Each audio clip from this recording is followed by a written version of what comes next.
மதுரையிலிருந்து பசும்பொன்னுக்கு ஒரே காரில் ஓ பன்னீர்செல்வம் செங்கோட்டையன். இந்த பயணத்துக்கு பின்னால் இருக்கிற ரகசியம் என்ன?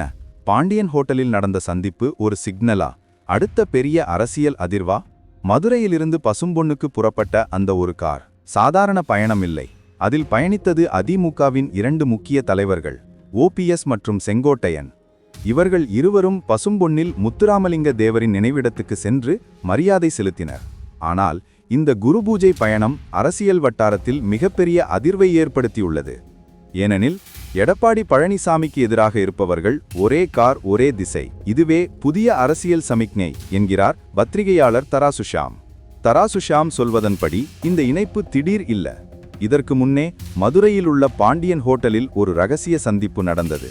அங்கே பேசி பேசி முடிவாக குருபூஜை தினத்தில்தான் அவர்கள் ஒரே காரில் வர தீர்மானித்திருக்கிறார்கள். அது நாம் இன்னும் ஒன்றாக செயல்படுகிறோம் என்ற சிக்னலாக அரசியல் உலகம் பார்க்கிறது. ஏனெனில் செங்கோட்டையனே ஒருங்கிணைந்த அதிமுகவுக்காக கெடு வைத்தவர். ஓபிஎஸ் கட்சியிலிருந்து விலக்கப்பட்டவர். இருவருமே எடப்பாடிக்கு எதிராக இருப்பவர்கள். இப்போதும் டிடிவி தினகரனும் அதிமுகவுடன் கூட்டணி இல்லை என்று சொல்லவில்லை. ஆனால் எடப்பாடி முதலமைச்சர் வேட்பாளர் என்றால் நான் இல்லை என்று தெளிவாக சொன்னவர்.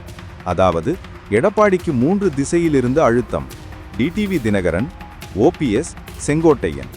இந்த மூவரும் இணைந்தால் அதிமுக உள்ளே ஒரு மறுபடியும் பிறக்கும் கூட்டணி உருவாகலாம். தராசுஷாம் கூறுவது போல இந்த கூட்டணி நேரடியாக அதிமுகவுக்கு மட்டுமல்ல, பாஜகவுக்கும் விஜய் தலைமையிலான டிவிகேக்கும் ஒரு புதிய பாதையை திறக்கக்கூடும் என்கிறார்கள் அரசியல் வட்டாரங்கள். ஓபிஎஸ் ஏற்கனவே விஜய்க்கு ஆதரவாக பலமுறை பேசியிருக்கிறார்.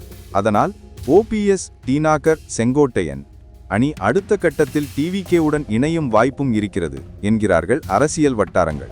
பசும்பொன்னில் நடந்த இந்த பயணம் ஒரு நினைவஞ்சலி நிகழ்ச்சி அல்ல, அது ஒரு புதிய அரசியல் அத்தியாயத்தின் தொடக்கம்.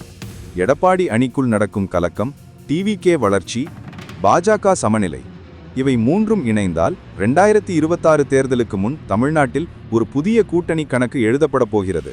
செங்கோட்டையன், ஓபிஎஸ், தினகரன் இவர்களின் சந்திப்பு ஒரு சிக்னலா அல்லது ஒரு பெரிய கூட்டணியின் ஆரம்பமா? உங்க கருத்து என்ன? கமெண்ட்ல சொல்லுங்க. ஒரு லைக் பண்ணுங்க.